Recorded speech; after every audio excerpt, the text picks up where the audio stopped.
만약에 부동산에 관한 명의신탁이 문제가 됐다. 그러면 이게 부동산 실명법 위반으로 부동산 가액의 30% 정도가 과징금입니다. 100억이면 30억이 과징금이라는 거거든요. 그리고 예를 들어서 명의 1년 내에 옮겨라. 근데 안 옮겼어. 그러면 다시 10억이 이행강제금이라는 겁니다. 그러니까 또 안 옮겼어. 다시 10억이 강제금이에요. 그러면 2년 동안 옮기질 않으면 50억이 과징금하고 이행강제금으로 나간다는 거거든요.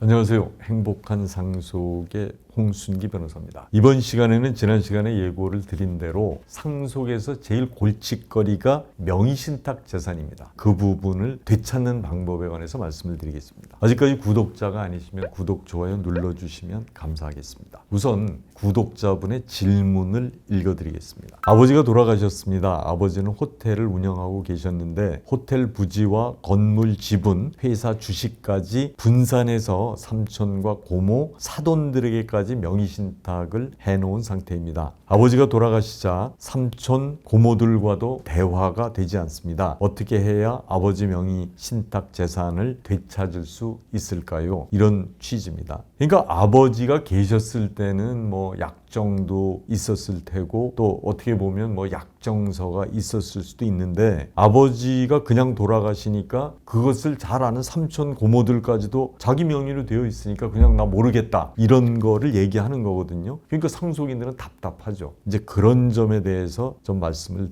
드리겠습니다. 그럼 우선 첫 번째는 이 부동산 명의신탁이 종류가 있습니다. 이게 3가지 종류가 있는데 거기에 대해서 좀 간단히 설명을 드리면 이렇습니다. 우선 첫 번째는 그러니까 양자간 명의신탁, 아버지가 삼촌한테 아버지 재산을 삼촌 명의로 해놓는 거죠. 그게 첫 번째고, 두 번째는 삼자간 명의신탁이라고 해서 아버지가 어떤 부동산을 사면서 등기만 삼촌 명의로 해놓는 겁니다. 아버지가 사는데 등기 명의만 삼촌으로 해놓는 거. 그 다음에 세 번째는 아버지가 실질적으로 돈을 내고 사는 거지만 계약도 삼촌이 하는 겁니다. 그리고 아버지는 빠지는 거죠, 여기서는. 그러면은 매도인 입장에서는 실질적으로 삼촌이 매수하는 것으로 알 수도 있습니다. 이거 3가지가 이제 다른데, 그게 이제 양자간 명의신탁, 아버지가 삼촌 이름으로 그냥 자기 재산을 명의신탁한 경우는 이게 대부분이 명의신탁 자료가 없는 경우가 많아서 되찾기가 굉장히 어려운 경우가 많고, 이 삼자간 명의신탁, 그러니까 아버지가 부동산을 사면서 삼촌 명의로만 해놓은 경우는 결국은 이제 나중에 문제가 생기면 매도인을 대위해서 삼촌한테 너 그 재산 되돌려라. 그 네가 주인이 아니잖냐. 그게 되돌리고 그 다음에 매도인한테서 받는 그런 방법으로 해야 되는 거고요. 그 다음에 이제 계약 명의신탁이라는 게 그렇잖아요. 아예 삼촌이 처음부터 사는 것처럼 하는 경우인데, 매도인이 만약에 매수인이 삼촌인 걸로 알고 있었으면 부동산을 되돌리기는 어렵습니다. 그래서 나중에 이거는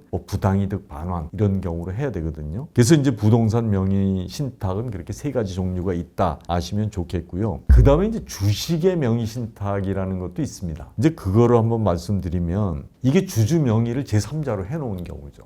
이게 많이 그렇게 하거든요. 지금 여기 구독자분의 질문에도 나오지만 아버지가 호텔을 갖고 계셨잖아요. 이제 그러면은 호텔 주식이 있는데 그거를 삼촌, 고모, 사돈들 명의로 해놓는 거죠. 이제 그런데 이게 명의신탁 약정서가 있으면 쉽습니다. 명의신탁 약정서가 있으면 그걸 해지하고 명의 변경을 요구하면 되는데, 만약에 명의신탁 약정서가 없이 주식을 명의신탁 해놓는 경우가 있거든요. 그럴 때는 명의신탁을 해지하려면 실제 배당금은 누가 받았는지, 그 다음에 주식을 매수할 때 자금 출처는 어떻게 되는지, 그 다음에 주식에 대한 의결권은 누가 행사했는지, 이런 자료들을 전부 다 증명을 해야 주식의 반환이 가능합니다. 그래서 이것도 주식의 명의신탁도 자료들이 엄청 중요하다고 볼 수 있습니다. 그 다음에 3번째는 이 부동산 명의신탁에는 리스크가 큽니다. 즉 위험 요소들이 있다는 건데, 그 어떤 위험 요소가 있는지 제가 순서대로 말씀을 드리면, 첫 번에는 과징금하고 이행강제금이 있습니다. 만약에 부동산에 관한 명의신탁이 문제가 됐다. 그러면 이게 부동산 실명법 위반으로 부동산 가액의 30% 정도가 과징금입니다.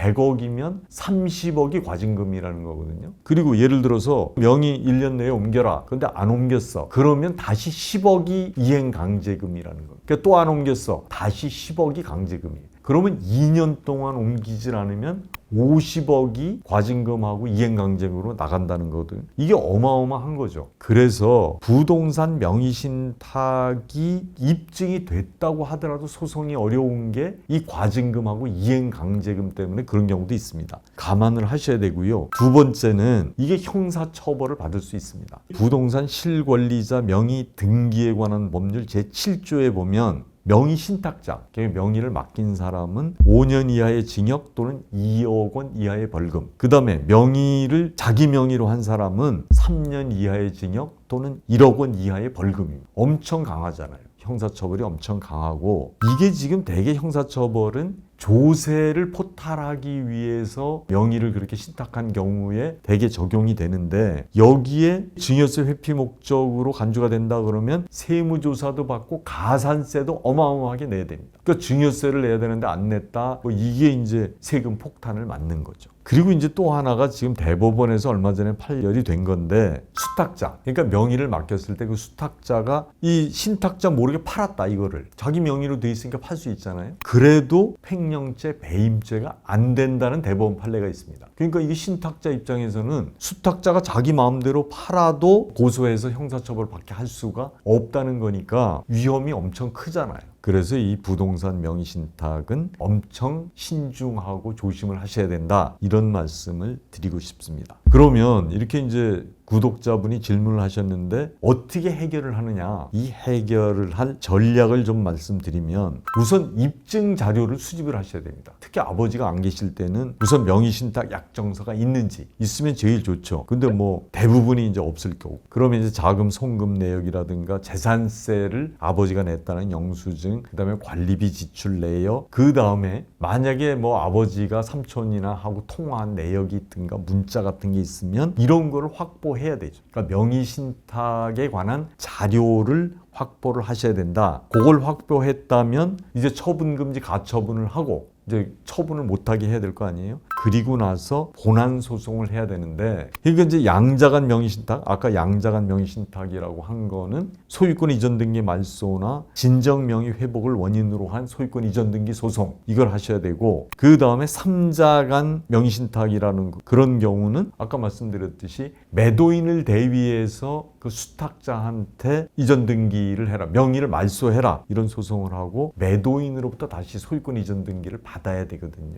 그 다음에 이제 계약 명의신탁, 그러니까 아버지가 삼촌이 아예 계약자가 돼서 이제 매도하게 한 경우에는 아까 말씀을 드렸듯이 부동산으로 되돌리긴 어렵고, 이럴 때는 결국은 부당이득 반환 청구를 할 수밖에 없다. 이렇게 이제 해결 방법이 있는데, 전체적으로 제가 말씀을 드린 거는 명의신탁을 아버지가 해놓고 그냥 돌아가신 경우에 되돌리기가 너무 어렵습니다. 그리고 거의 안 되는 경우도 많고요.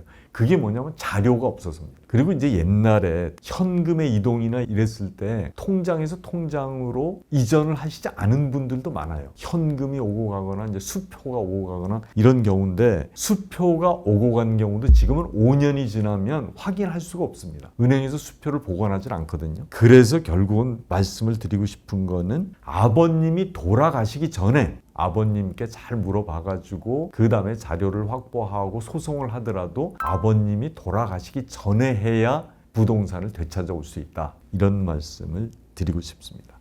이 영상이 유익하셨다면 구독, 좋아요 부탁을 드리겠습니다. 그리고 다음 시간에는 지금 공평한 상속을 어떻게 할 수가 있는 거냐, 이런 질문들을 많이 하시는데, 이 공평한 상속의 4대 원칙에 대해서 말씀을 드리겠습니다. 감사합니다.